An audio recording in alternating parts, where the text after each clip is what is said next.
Hello dear students, मैं पीके सिद्धांत स्वागत करता हूं आपका अपने यूट्यूब चैनल केमिस्ट्री बाय सिद्धांत पे।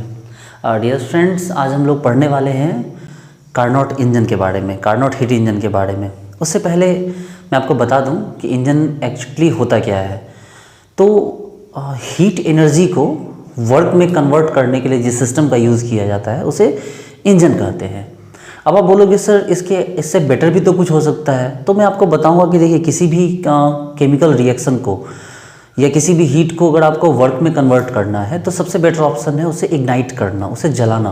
ओके, तो इस कॉन्सेप्ट पे काम करते हुए हमने एक इंजन का कॉन्सेप्ट पढ़ा। सपोज कीजिए कि ये एक केमिकल है, ठीक है। इस केमिकल को अगर मैं इस पर बहुत ज़्यादा प्रेशर वर्क, आपको प्रेशर वॉल्यूम का यूज़ करते हुए अगर इसको मैं जलाना चाहूँ या इसको रिएक्ट कराना चाहूँ तो बहुत टफ है। लेकिन अगर इसको सिंपल में इसको ऑन करके यहाँ मैं इसको एक माचिस की तीली जला दूँ इसके सामने या इसको फाड़ के मैं इसको आग लगा दूँ तो ये बहुत तेज़ी से ये रिएक्ट कर जाएगा। तो कहने का मतलब ये है कि बहुत ही आसानी से हम हीट को जो है वर्क डन में कन्वर्ट कर सकते हैं उसे इग्नाइट करके। इसी कॉन्सेप्ट पे हमारा इंजन जो है वो बना। कार्नोट इंजन साइकिल पढ़ने से पहले सबसे पहले हम पढ़ें कि हम इंजन कौन सा यूज़ करते हैं। जो हम इंजन बनाते हैं, जो हम इंजन के बारे में पढ़ते हैं वो एग्जैक्टली कौन सा इंजन है। तो हम जो भी जनरली यूज़ कर रहे हैं वो 4 स्ट्रोक इंजन होता है। देखिए एक हमारे पास एक पिस्टन है, ठीक है। इस पिस्टन का जो सरफेस है वो बिल्कुल फ्रिक्शनलेस बनाने की कोशिश करते हैं। इसके लिए हम उसमें मोबिल भी यूज़ करते हैं। ओके, ये हो गई आपकी उस इंजन की बॉडी, उस पिस्टन के चारों तरफ की बॉडी हो गई जिसके अंदर ये पिस्टन अंदर बाहर आता जाता है। इस पिस्टन से एक कनेक्टर जुड़ा हुआ है और इस कनेक्टर को जोड़ दिया गया है एक व्हील से, ठीक है, जिसको हम लोग क्रैंक कहते हैं। ये जो व्हील है इस व्हील को क्रैंक कहते हैं। उसके बाद अब क्या होता है कि ये जो कनेक्टर से जोड़ा गया है, ठीक है, ताकि इसके घूमने से, ये पिस्टन के ऊपर नीचे होने से ये जो क्रैंक है ये गोल गोल घूम सके और इसमें एक चेन लगा के जो है बाहरी वाले जो आपके जो टायर्स हैं उसके सेंटर में इसको जोड़ा जाता है, ठीक है। ये आपके जो चेन के थ्रू आपके बाहर वाले जो टायर्स हैं उसमें इसको कनेक्ट किया जाता है। अब सवाल उठता है कि ये जो प्रॉपर जो इंजन है, ये इंजन काम कैसे करता है। तो डियर स्टूडेंट्स, ये जो पिस्टन है, ठीक है, इस पिस्टन के ऊपर 2 बल्ब लगे हुए हैं, ठीक है। आपके 2 बल्ब लगे हुए हैं यहाँ पर, इस तरह के आपने इस टाइप के बल्ब देखे हैं, ठीक है। इस तरह 2 बल्ब लगे हुए हैं जिनको स्प्रिंग के सहायता से टाइट किया गया है। अब ये बल्ब क्या होते हैं, अब मान लीजिए यहाँ पर आपका इंजन का जो है टैंक है, ऑयल टैंक। अब मान लीजिए यहाँ से पेट्रोल है, क्योंकि 4 स्ट्रोक इंजन पेट्रोल के लिए काम करता है। अब यहाँ से पेट्रोल जो होता है, पेट्रोल को एक पाइप के थ्रू यहाँ लाया जाता है, ठीक है, और यहाँ पर एक छोटे से होल के थ्रू इस पेट्रोल के स्प्रे उड़ाए जाते हैं। इस पेट्रोल का जो होगा स्प्रे जो होता है यहाँ पर इस तरह से फैलता है, ठीक है। इस पेट्रोल का स्प्रे यहाँ इस तरह से फैलता है। अब उसी टाइम में जो आपका स्पार्क प्लग होता है आपकी बाइक में, आपकी 4 व्हीलर में, वो स्पार्क प्लग एक स्पार्क क्रिएट करता है, चट से एक स्पार्क क्रिएट करता है, ठीक है। उस स्पार्क के क्रिएट होने से ये जो फ्यूल है, इस फ्यूल में बहुत तेजी से विस्फोट होता है, ठीक है। जो यहाँ से स्पार्क क्रिएट होता है उस स्पार्क से इस फ्यूल में बहुत तेजी से एक बम की तरह एक विस्फोट क्रिएट होता है। और उस विस्फोट के होने से ये पिस्टन तेजी से झटके से क्या होता है, नीचे की तरफ आता है।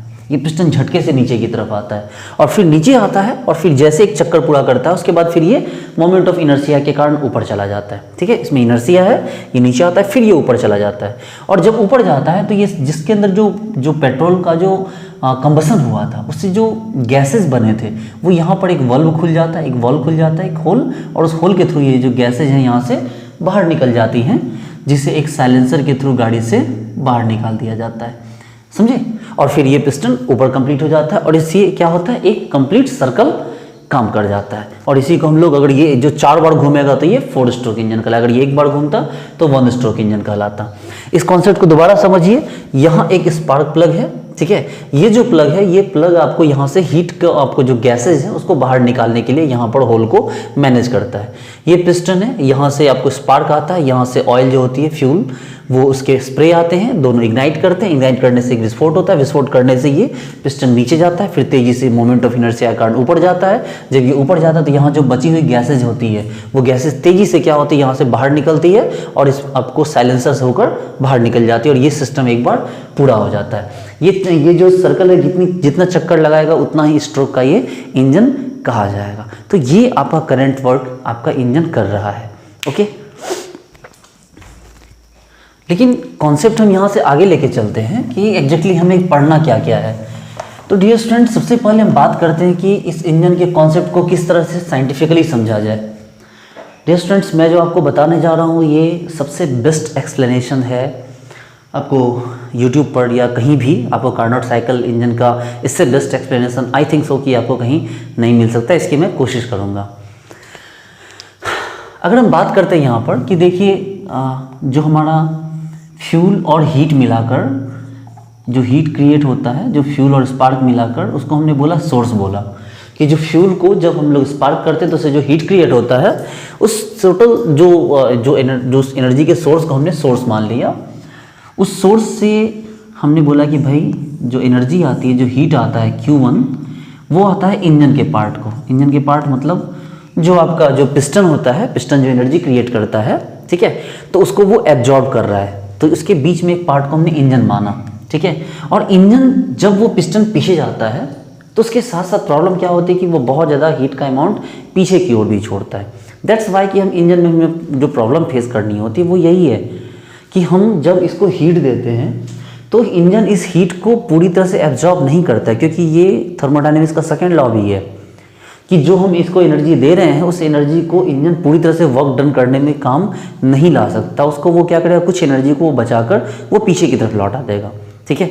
तो आपने इस बात को फील भी किया होगा कि जैसे आप गाड़ी चलाते हैं, बहुत देर तक गाड़ी चलाएं तो आपको थोड़ी देर बाद लगेगा कि भाई गाड़ी का जो इंजन हो गया वो हीट हो गया। अगर उसमें पैर सट जाएं तो आपको वो आपके पैर जो होते हैं वो जल जाते हैं। इवन कि आपको फील होता है कि आपका साइलेंसर गर्म हो गया, आपका इंजन गर्म हो गया। उसके पीछे रीजन क्या है? उसके पीछे रीजन है कि आपको थर्मोडायनेमिक्स का सेकेंड लॉ जो बताता है कि आप दिए हुए हीट के अकॉर्डिंग आप total heat is equal to total work done नहीं कर सकते। कुछ ना कुछ वर्क डन जो है वो आपको कम रह जाएगा अकॉर्डिंग टू दिए हुए हीट के, ठीक है। तो कहने का ये मतलब है कि सोर्स ने, मतलब आपके जो पिस्टन के ऊपर जो सिस्टम लगा हुआ है, जो हीट और प्लस जो फ्यूल से जो एक हीट क्रिएट हुई, वो सोर्स है, वो नीचे आ रहा है। उसने हीट Q1 दिया, उसने इंजन को हीट दिया, ठीक है। मतलब जो इंजन वो जो कर रहा है, जो क्रैंक है, जो गोल गोल घूम रहा है, जो, ठीक है, उसको हमने इंजन का पार्ट माना। लेकिन जब ये पीछे गया तो उस हीट को कुछ पार्ट इसने लौटा भी दिया, Q2, जिसको किसने एब्जॉर्ब किया? तो उस एब्जॉर्ब करने वाले हर एक पार्ट को हमने सिंक माना। यानी इंजन में जब इंजन ने वर्क किया, ठीक है, इंजन ने क्या किया? वर्क किया, चक्कर को जो गोल गोल घुमाया क्रैंक को, वो वर्क ही तो है, तभी तो आपकी गाड़ी आगे बढ़ती है। तो आपने Q1 हीट उसे दिया, आपने Q1 हीट इंजन को दिया, इंजन ने क्या किया? वर्क डन किया और थोड़ा बहुत हीट उसे क्या किया? सिंक को लौटा दिया। अब ये सिंक क्या है भाई? तो जैसे पिस्टन जब एनर्जी को वापस छोड़ता है, जब पिस्टन वापस से ऊपर जाता है तो कुछ अमाउंट ऑफ एनर्जी वो क्या करता है? उल्टा छोड़ता है। मतलब जो इंजन है उसने कुछ अमाउंट ऑफ हीट आपको बाकी के इंजन के पार्ट पे छोड़ा, जिसमें साइलेंसर गर्म हुआ, इंजन का बाकी का बॉडी गर्म होता है, थोड़ा पिस्टन गर्म होता है, ठीक है, जिसके कारण कि आपका जो मोबिल ऑयल होता है वो मोबिल ऑयल जलता है। यानी सब मिलाकर जो है वो क्या हुआ? Q2। ये Q1 क्या है? इस Q1 को हम बोलते हैं क्या? Absorbed heat. और ये जो Q2 है ये क्या है? तो ये है रिलीज्ड हीट। ये है रिलीज्ड हीट। जो W है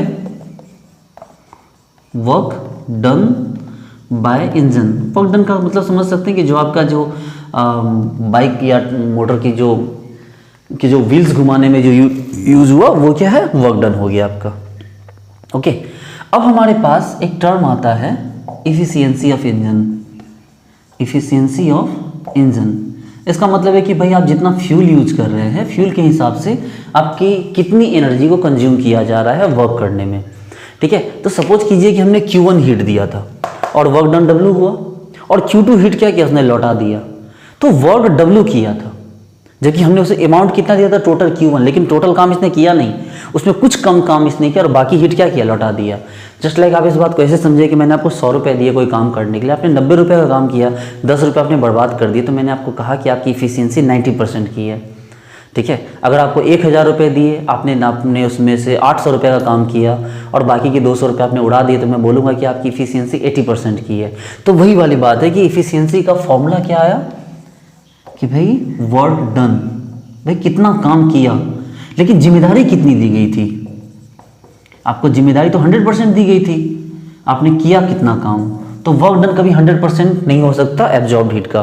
तो नीचे एब्जॉर्ब्ड हीट, ऊपर क्या हो गया वर्क डन, कितना काम किया बटा आपको कितना काम करने के लिए दिया गया था, यानी कि वर्क डन। वर्क डन को क्या मान सकते हैं, आपने Q1 दिया था वर्क करने के लिए, लेकिन Q2 आपने लौटा दिया, तो वर्क डन क्या हो गया Q1 माइनस Q2। ये Q1 आपको दिया गया था जिसमें आपने Q2 लौटा दिया, तो जो बचा हुआ जो एनर्जी का पार्ट था, जो बचा हुआ हीट का पार्ट था, उसी से आपने क्या किया है, वर्क किया है। तो इस तरह से हमारे पास वर्किंग इफिशियंसी का फॉर्मूला क्या हो गया, work done divided by absorbed heat.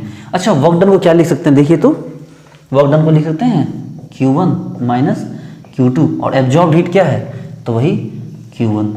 तो इस तरह मतलब ईटा का फॉर्मूला क्या है, तो देखिए आप इसको गौर से देखेंगे, Q1 बटा Q1 1 minus Q2 bye Q1। तो ये नॉर्मल इंजन के लिए ये जो है आपको इफिशियंसी का फॉर्मूला होता है। ओके, देखिए अलग अलग इंजन बने और अलग अलग इंजन में ये फॉर्मूला भी जो हो गया ये नहीं बदला। अलग अलग इंजन बदले, उनके ग्राफ जरूर बदले, काम करने का सिस्टम जरूर बदला थोड़ा बहुत, सब ने थोड़ा थोड़ा बदलाव किया उसमें, ठीक है। किसी ने उसके शाफ्ट का साइज बदल दिया, किसी ने क्रैंक का साइज बदल दिया, सब ने थोड़ा थोड़ा बदलाव किया, ठीक है। आप देख सकते हैं कि ऑटो का इंजन का जो पावर होता है वो अलग होता है, कार का अलग होता है, कोई 10 लाख की गाड़ी होती है, कोई 10 करोड़ की गाड़ी होती है, तो सबका जो वर्किंग का जो ग्राफ बना वो अलग अलग था। किसी का ग्राफ जो है वो PV डायग्राम पे ऐसा बना, किसी का डायग्राम जो है ऐसा बना, ठीक है, किसी ने आपको ऐसे बनाया। लेकिन सबसे बड़ी बात है किसी ने भी 100% इफिशिएंट इंजन नहीं बनाया। कहने का मतलब कि जितना फ्यूल दिया जाए उतने फ्यूल को यूज़ करके ऐसा कोई इंजन नहीं बना कि जितना ज़्यादा फ्यूल दिया गया उतना ज़्यादा फ्यूल सारा का सारा यूज करके वर्क डन हो गया, कुछ भी आपको बाकी में लौटाया नहीं, यानी आपका इंजन बिल्कुल कूल्ड रहा, ठीक है। आजकल एयर कूल्ड इंजन आ रहे हैं, लेकिन ऐसा नहीं है कि कोई भी इंजन 100% कूल रहे, वो कुछ ना कुछ एनर्जी को वापस से अपने अंदर लेगा और पूरे बॉडी को, पूरे सिंक को गर्म करेगा ही करेगा। ओके, तो अब यहाँ से बात ये हो गई कि भाई इसका मतलब कि कोई भी इंजन 100% इफिशिएंट नहीं है। तो यहाँ पर बात की गई कार्नोट की। कार्नोट ने जब इंजन का कॉन्सेप्ट दिया था, कार्नोट इंजन का, कार्नोट का जो पूरा आपको कॉन्सेप्ट था वो इस बात पे था कि हम एक ऐसा इंजन बनाएं जो 100% इफिशिएंट हो। ओके, कार्नोट ने जो इंजन बनाने की सोचा, उन्होंने बताया कि भाई हम जो इंजन बनाएंगे वो 100% क्या होगा, 100% इफिशिएंट इंजन होगा, ठीक है। तो चलिए हम बात करते हैं कार्नोट इंजन की। देखिए कार्नोट साहब ने बताया कि एक ऐसा इंजन बने जो क्या हो, पूरी तरह से रिवर्सिबल हो, रिवर्सिबल हो, ठीक है। उन्होंने बताया कि सिंपली आप कुछ मत कीजिए, एक जो आपका सोर्स है, उन्होंने बताया कि भाई सोर्स है, ठीक है, सिस्टम तो वही है, सोर्स का टेम्परेचर T1 है, सोर्स ने इंजन को हीट दिया Q1, ओके।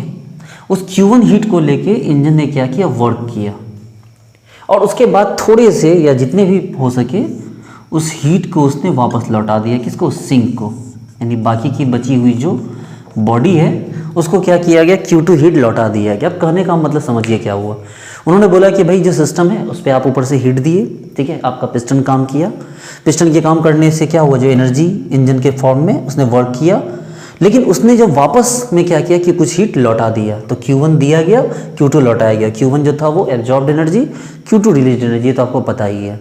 लेकिन ये बात है कि इसका टेम्परेचर T1, इसका टेम्परेचर T2, और जो कार्नोट साहब ने कहा कि हीट इफिशियंसी या आपको जो इंजन की जो मैक्सिमम इफिशियंसी होगी उसका फॉर्मूला उन्होंने बताया कि भाई 1 माइनस T2 बाय T1, जबकि अदर इंजन के लिए ये लिखा जाता था 1 minus Q2 bye Q1।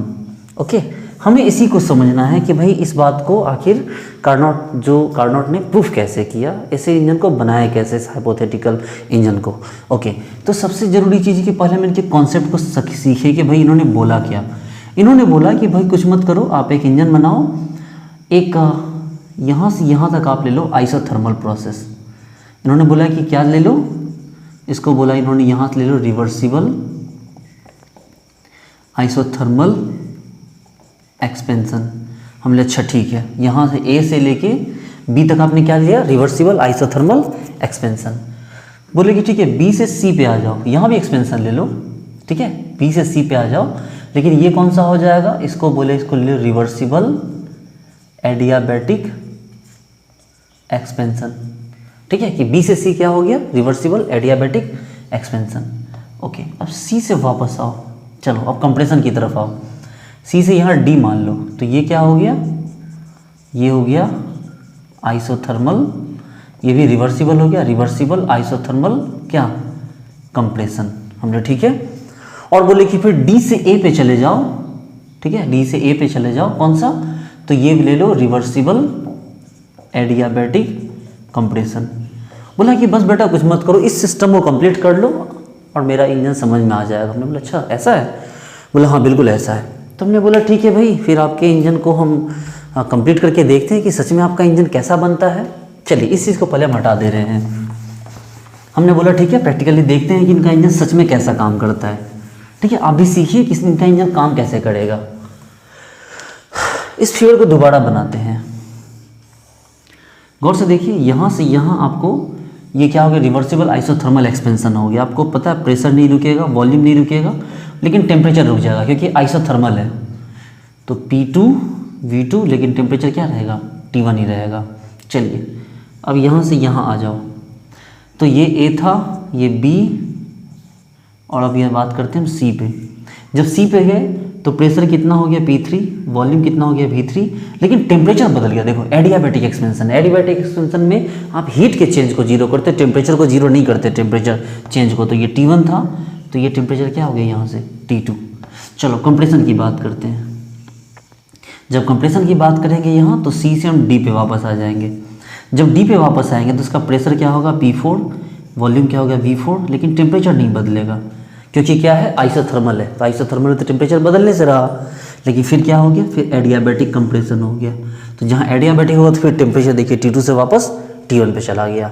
Okay, अब हमें ये सोचना है कि इसको अब हम कैसे प्रैक्टिकल वे में समझें कि भाई ये होता कैसे, इस सिस्टम को हम काम कैसे करवाएं। तो चलिए अब समझिए कि इसको हम काम कैसे करवाएंगे। ओके देखिए आइसोथर्मल एक्सपेंशन है, यानी कि आपको एक्सपेंड भी करना है लेकिन टेम्परेचर जीरो नहीं होना चाहिए। चलिए स्टेप 1 में हमने क्या सीखा कि स्टेप 1 में आपको एक्सपेंड करना है, ठीक है, लेकिन आपका टेम्परेचर चेंज नहीं होना चाहिए। ओके, स्टेप 2 में समझिए, स्टेप 2 में क्या सीखा हमने कि देखिए यहाँ भी एक्सपेंशन होना है, ठीक है, लेकिन डेल्टा टी जीरो नहीं रख, कोई ज़रूरत नहीं है। हाँ, आपको हीट का चेंज जीरो करना होगा, ये वाले में रिवर्सिबल एडियाबैटिक एक्सपेंशन में। स्टेप 3 में आइए, स्टेप 3 में आपने क्या सीखा, ये जो स्टेप 3 है वापसी, चलिए वापसी चलिए, देखिए T2 का T2 ही रह गया, ये वापस से क्या हो गया, ये एक्सपेंशन नहीं, अब ये क्या हो गया, कंप्रेशन है। और चूंकि आइसोथर्मल है इसलिए क्या हो गया, डेल्टा टी को फिर से आपको जीरो लेना होगा। और अब स्टेप 4 में आ जाइए, स्टेप 4 में क्या देख रहे हैं आप, ये देखिए फिर कंप्रेशन है, एडियाबैटिक कंप्रेशन। तो क्या हो गया, ये कंप्रेशन है इसलिए आपको डेल्टा टी नहीं बल्कि डेल्टा क्यू जीरो लेना होगा। हमने भाई ठीक है यार कैसे करें इन चारों सिस्टम को, पहला में एक्सपेंशन होगा लेकिन आपको डेल्टा टी जीरो, दूसरे में क्या होगा, एक्सपेंशन करवाना है लेकिन डेल्टा टी बदल दीजिए, डेल्टा क्यू मत बदलिए।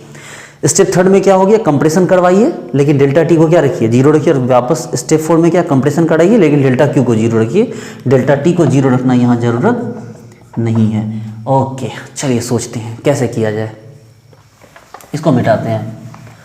देखिए इसके लिए हमें कुछ औजार चाहिए, जैसे हम लैब में जाते हैं तो हमें कुछ सामान चाहिए होते हैं ना भाई लैब में काम करने के लिए। तो क्या क्या चाहिए, हम बिल्कुल बोर्ड पे उतारना चाहते हैं, इसलिए सबसे पहले हमें चाहिए एक पिस्टन। हम लोग ठीक है एक पिस्टन लो।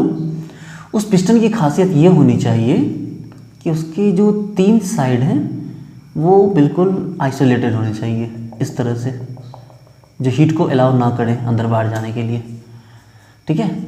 लेकिन ये जो नीचे वाला पोर्शन हो ये कंडक्टर होना चाहिए, ये वाला होना चाहिए क्या, कंडक्टर।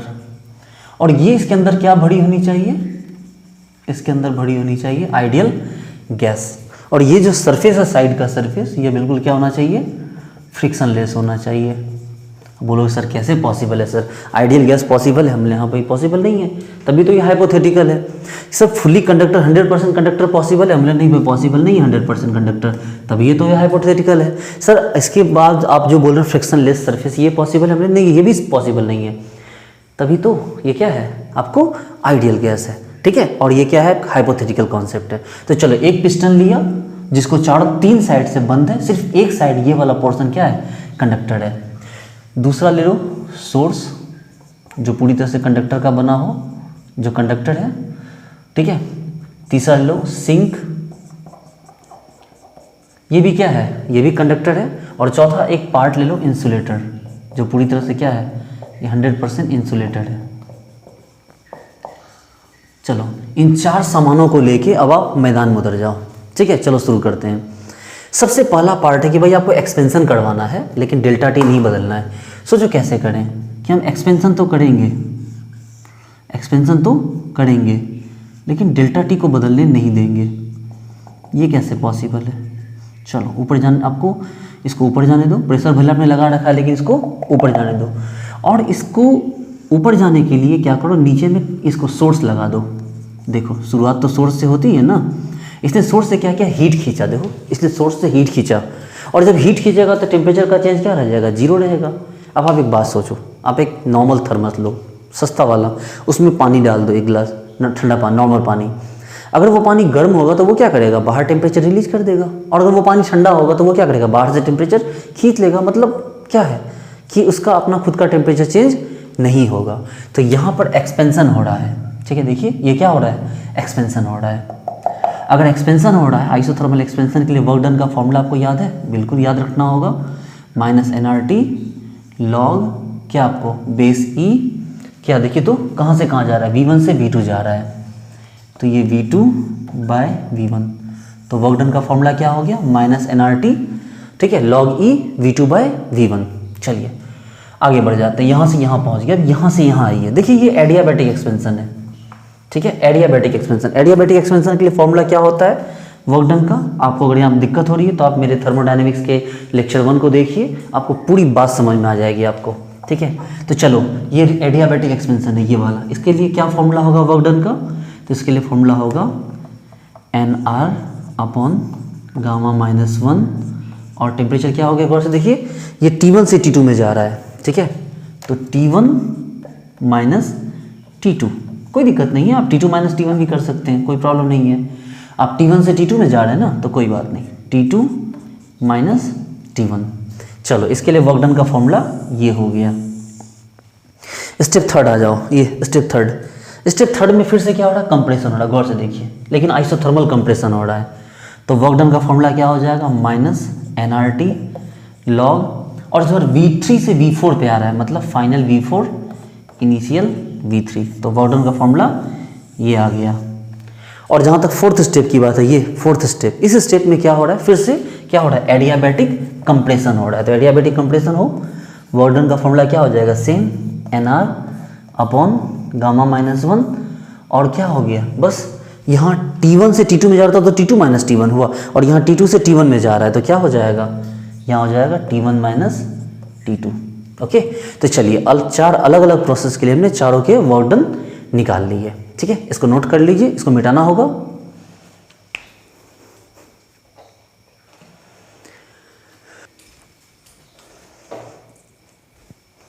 चलिए ठीक है, देखिए तो हमारा जो फर्स्ट स्टेप था, यहाँ के लिए W1 लीजिए, यहाँ के लिए W2 ले लीजिए, यहाँ के लिए W3 और यहाँ के लिए W4। तो चलो W1 का फॉर्मूला क्या आ गया है, -nRT log base E V2/V1। W2 का फॉर्मूला क्या हो गया है, nR/Γ-1 क्या हो गया, T2 - T1। W3 का फॉर्मूला क्या हो गया आपको, -nRT log V4/V3। और W4 का फॉर्मूला क्या हो गया, देखिए nR/Γ-1 और क्या हो गया, T1 - T2। चलो तो एक काम करते हैं, सबसे पहले टोटल वर्क डन निकालते हैं, ठीक है। Total work done W total, तो W टोटल की बात करेंगे तो क्या हो जाएगा, W1 + W2 + W3 + W4, यही ना टोटल वर्क डन हो गया। चलिए एक काम करते हैं, लिखते हैं, सबको जोड़ते हैं, ठीक है। तो क्या हो जाएगा भाई, अच्छा ये कौन से टेम्परेचर पे था, T1 टेम्परेचर पे, और ये W3 ये वाला कौन सा टेम्परेचर पे था, तो T2 टेम्परेचर पे, ये भी ध्यान रखिएगा, ठीक है। तो चलिए फॉर्मूला हो गया हमारे पास minus nRT1 log V2 upon V1 plus क्या हो गया nR upon gamma -1 T2 minus T1, चलिए प्लस फिर क्या हो गया प्लस, यानी प्लस क्या है, क्या माइनस है, तो minus nRT2 log V4 upon V3। अच्छा जो देखिए, तो ये जो W4 है nR upon gamma -1 T1 minus T2 है, अगर इस T1 माइनस T2 को T2 माइनस T1 लिख दे तो क्या यहाँ इसमें माइनस नहीं आ जाएगा। ये जो फॉर्मूला है देखिए गौर से इसको देखिए, हम माइनस लगा दें, प्लस है माइनस लगा देंगे, माइनस nR अपॉन गामा -1 और T1 माइनस T2 के बदले T2 माइनस T1 कर देते हैं। तो ज़रा गौर से देखिए ये दोनों कट गया है ना। तो इस तरह से हमारे पास टोटल वर्क डन क्या आ गया, देखिए हमारे पास टोटल वर्क डन आ गया W total is equal to, हमारे पास W टोटल आ गया क्या आपको, देखिए minus nRT1 log V2 by V1 और प्लस आपको ये भी माइनस ही रहा, minus nRT2 log V4 upon V3, ये वर्क डन टोटल हो गया। ओके चलिए अच्छी बात है। अब हमारे पास अगर हम बात करें हीट, इसको भी मिटा रहे हैं अब, ठीक है। अब हम बात करते हैं अगर इफ़िशियंसी की, इफ़िशियंसी ऑफ इंजन की। तो इफ़िशियंसी ऑफ इंजन क्या होता है, तो इफ़िशियंसी ऑफ इंजन होता है total work done upon heat absorbed, मतलब स्टार्टिंग वाला जो Q1 हीट था, हीट एब्जॉर्ब्ड। अच्छा चलिए, यानी कि ये फर्स्ट स्टेप की बात कर रहा है, यानी ये जो फर्स्ट स्टेप में जो आपको जो Q1 निकला था, जो फर्स्ट स्टेप में उसी Q की बात कर रहा है। ये देखिए फर्स्ट स्टेप में ही ना Q1 था, क्योंकि इस स्टेप में तो डेल्टा Q 0 था, इस स्टेप में भी डेल्टा Q क्या था, 0 था। तो ये Q1 था और ये क्या था, Q2 था। ये आपको एब्जॉर्ब्ड एनर्जी हो गई और ये क्या हो गई, आपको रिलीज एनर्जी हो गई। देखिए ये क्या हुआ, ये इंजन को मिला था एनर्जी हीट, और ये क्या कि इंजन ने हीट को लौटाया था। तो चलो ये Q1 यानी इस प्रोसेस के लिए देखियो W1 ही था ना, W2 यहाँ था, W3 यहाँ था, W4 यहाँ था। तो W1 के लिए Q1 भी आया था, W3 के लिए Q2 आया था, लेकिन W2 के लिए कुछ नहीं आया था और W4 के लिए कुछ नहीं आया था, क्योंकि ये दोनों क्या हैं, एडियाबैटिक एक्सपेंशन एंड कंप्रेशन, जहाँ पर कि हीट का चेंज 0 होता है। चलिए तो इसका मतलब है कि हमारे पास W1 से ही Q1 का रास्ता खुलेगा। एक काम करते हैं, आपके पास फॉर्मूला है, आपके पास फॉर्मूला है कि भाई जो टोटल हीट चेंज होता है वो क्या होता है, चेंज इन इंटरनल एनर्जी और plus change in work done. ये फॉर्मूला होता है आपके पास थर्मोडायनेमिक्स फर्स्ट लॉ का। लेकिन एक बात आपको याद है कि जैसे ही हम डेल्टा टी 0 करते हैं, जैसे ही डेल्टा टी 0 करते हैं तो डेल्टा यू का फॉर्मूला क्या है, याद है, N C V delta T. और जैसे ही डेल्टा टी 0 करते हैं इसका मतलब डेल्टा यू क्या हो जाता है, 0 हो जाता है। इसका मतलब ये है कि delta Q is equal to 0 plus delta W. इसका मतलब ये है कि अगर आप W1 की बात करेंगे तो यहाँ पर क्या है, Q1 आ गया। देखिए W1 और Q1 में क्या फ़र्क आया, मतलब क्या रिलेशन आया, तो Q1 is equal to delta W1 की जो W1 है वही क्या है आपको, वही आपका Q1 है। ओके चलिए अच्छी बात है। टोटल वर्क डन आप निकाल चुके हैं, इसको मिटा रहे हैं। तो आपके पास इफ़िशियंसी का क्या फॉर्मूला आया, इफ़िशियंसी का फॉर्मूला आ गया आपके पास, देखिए टोटल वर्क डन अपॉन क्या, हीट एब्जॉर्ब्ड। चलो भाई टोटल वर्क डन क्या है भाई, तो minus nRT1 log V2 by V1 plus minus nRT2 log V4 upon V3। और नीचे कौन आ गया भाई, नीचे आपका क्या आ गया Q, और Q क्या हो गया, Q1 W1 के बराबर है। तो आपको यही ना W1 है, यही ना W1 है, और ये क्या था, W3 था। आपको पता है W2 और W4 कट गया है, तो क्या हो गया, ये बराबर है, तो minus nRT1 log V2 upon V1। अच्छा एक काम करते हैं, nr को सबको कटा देते हैं, ठीक है। तो यहाँ से क्या आ गया, आपको माइनस भी हट चुका है, T1 into log V2 by V1 plus minus minus हट चुका है total, T2 log V4 bye V3 और divided by T1 log V2/V1, ये किसका फॉर्मूला है, ये ईटा का फॉर्मूला हो गया। चलिए अब एक आगे बात करते हैं कि भाई अब क्या किया जाए, ये तो V2/V1 है, ये V4/V3, ये V2/V1, तो चलिए सोचते हैं।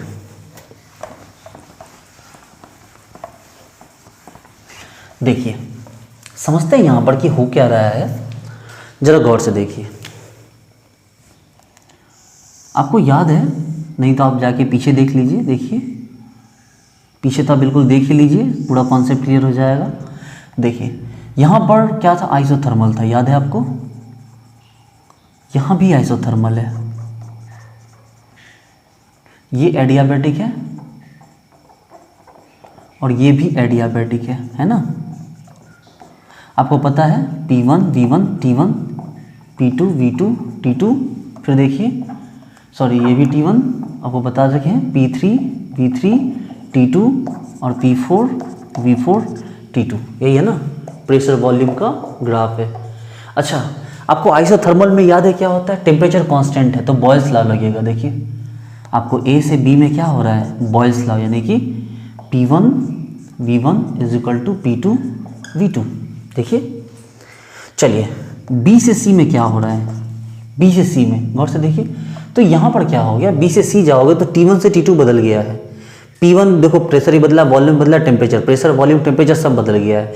तो कोई भी बॉयल्स लॉ, गेज-लुसैक्स लॉ, आपको चार्ल्स लॉ, ये सब कोई नहीं लगेगा। तो क्या लगेगा यहाँ पर, यहाँ लगेगा पॉइजन्स लॉ। क्या लगेगा, पॉइजन्स लॉ, मतलब Pv⁻γ = कांस्टेंट। तो P2 V2 to the power gamma = P3 V3 to the power gamma। Okay ये क्या हो गया भाई, ये बॉयल्स लॉ हो गया, ये क्या हो गया, पॉइजन्स लॉ हो गया। चलो फिर C से D आओ, ये है ना C से D, C से D फिर से क्या हो गया, आइसोथर्मल हो गया। आइसोथर्मल हो गया तो फिर से क्या फॉर्मूला है, P3 V3 = P4 V4, ये फिर से 1 सेकेंड क्या हो गया, बॉयल्स, ठीक है। और फिर D से A चलिए, D से A, ये भी क्या हो गया फिर से, ये फिर से एडियाबैटिक हो गया। तो क्या फॉर्मूला आएगा, P4 V4 to the power gamma = P1 V1 to the power gamma।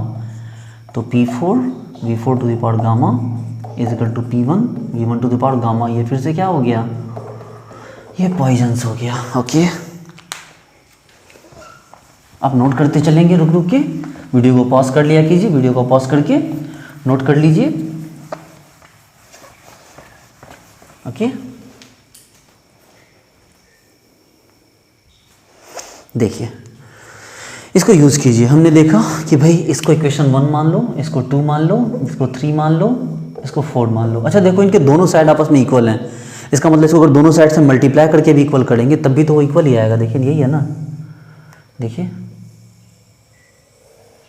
ये सब आपस में इक्वल है।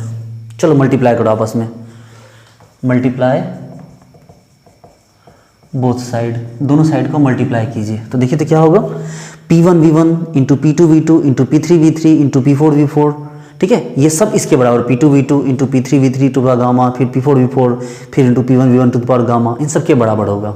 कीजिए इस साइड को पहले मल्टीप्लाई कीजिए, P1 V1 × P2 V2 to the power gamma into, फिर क्या हुआ P3 V3, फिर क्या हो गया P4 × V4 to the power gamma. चलो इस साइड आ जाओ, इस साइड आ जाओ, P2 V2, फिर इधर देखो P3 V3 to the power gamma, फिर आ जाओ P4 V4 to the power gamma, फिर into P1 V1 to the power gamma. अब जरा गौर से देखो, दोनों साइड को इक्वल है, P1 P1 खत्म, P2 P2 खत्म, P3 P3 खत्म और P4 P4 खत्म। तो बचा क्या है यहाँ पर, तो बचा यहाँ ये V1 × V to the power gamma, फिर देखो V3 × V4 to the power gamma equal to क्या हो गया, गौर से देखो V2 × V3 power gamma into V4, ठीक है, क्या हो गया आपको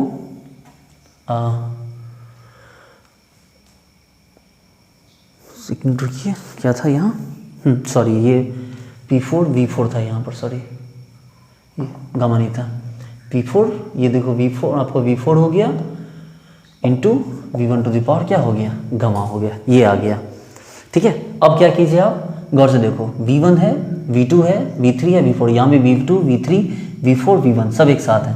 एक काम करो, ये गामा टर्म में ना V2 है, इस V2 को इधर लेके आ जाओ तो क्या हो गया V2 to the power gamma, और ये नीचे आके फिर ऊपर जाएगा तो क्या हुआ V2 to the power gamma -1 into, चलो फिर क्या हो गया V4 है, V4 पर गामा रहने दो, V4 को इधर ले आओ तो V4 पे पावर क्या हो गया गामा -1 इज इक्वल टू, चलो V3 है, अब इस 3 को इधर लेके चला V3 को तो क्या हो गया V3 गामा -1, और फिर V1 है, इस V1 को भी इधर लेके चले जाओ तो V1 to the power gamma -1।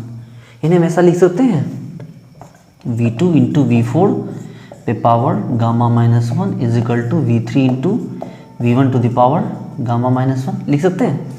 और अगर ऐसा लिख सकते हैं तो इस पावर को भी तो हटा सकते हैं, तो हमारे पास क्या आ जाएगा V2 into V4 is equal to V3 into V1 आ जाएगा ना। चलिए वेरी गुड, अब यहाँ तक अगर आ ही गया हमारे पास तो अब एक काम करते हैं, हम यहाँ से कुछ इक्वेशन डिराइव कर लेते हैं। हमारे पास पता है कि भाई V3 अपॉन V4, गौर से देखिए V3 upon V4 is equal to, देखिए क्या हो गया V2 अपॉन V1, यानी V2 बाय V1 के बदले क्या यूज कर सकते हैं हम V3 अपॉन V4 को यूज कर सकते हैं। चलिए वापस आ जाइए फॉर्मूले पे अपने, इस सबको मिटा दे रहे हैं, ये वाला इसको छोड़ के। कैसे हुआ आपने इसको देख लिया, नोट कर लीजिएगा।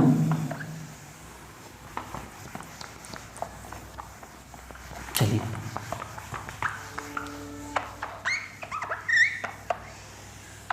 ये देखिए, इसी से आगे बढ़ते हैं। अब क्या है भाई gamma is equal to T1, चलो लॉग V2 बाय V1 लिखो, लॉग V2 बाय V1, चलो अच्छा plus T2 into log V4 bye V3 है, ठीक है। अगर इसको हम V3 बाय V4 लिख दें, V4 बाय V3 को, तो यहाँ माइनस लग जाएगा, है ना।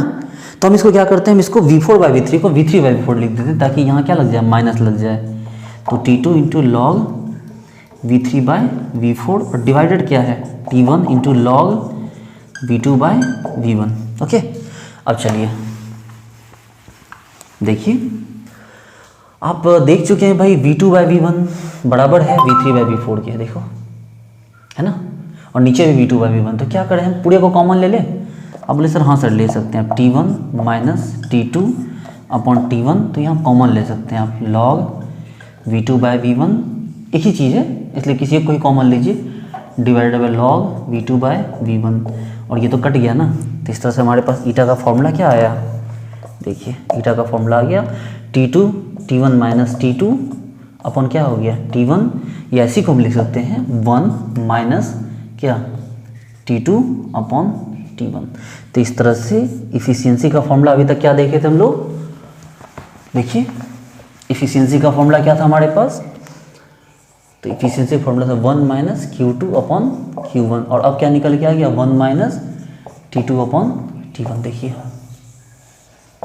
देखिए इस तरह से, तो इस तरह से दैट्स वाई हमने कार्नोट इंजन साइकिल को हमने प्रूफ किया। Okay, thank you so much dear friends, हम लोग इस पर न्यूमेरिकल करेंगे अगले टॉपिक पर, ठीक है। तो फिलहाल आपको ये बात समझ में आ गई, ठीक है। Okay, thank you so much, मिलते हैं नेक्स्ट वीडियो में।